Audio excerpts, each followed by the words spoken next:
Oui, merci Madame la Présidente.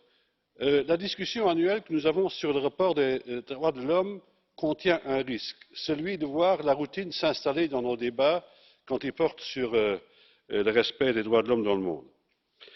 On court le risque de faire les mêmes constats, de recourir à des formules qui se ressemblent d'une année à l'autre et de renouveler toujours les mêmes espoirs.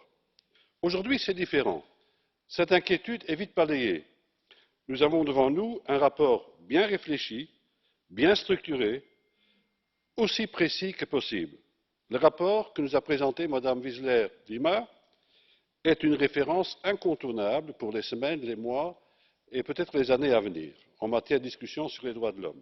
Il aborde pratiquement tous les sujets sans se perdre trop dans les détails.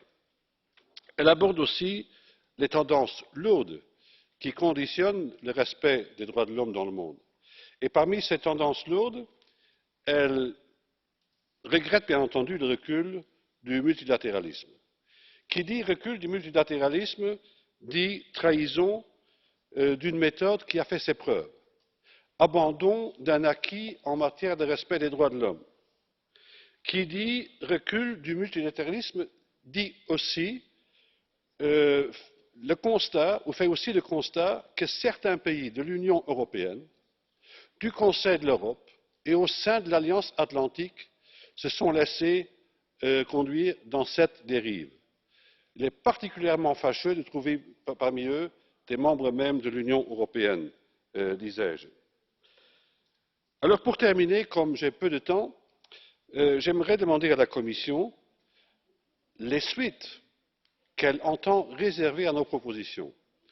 J'avais l'année passée présenté un rapport sur l'interdiction des mariages forcés et des mariages de mineurs.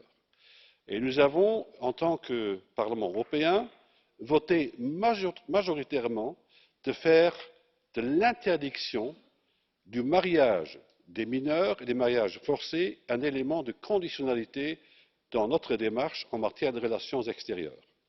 J'ose espérer que le dernier mot en la matière n'a pas encore été dit.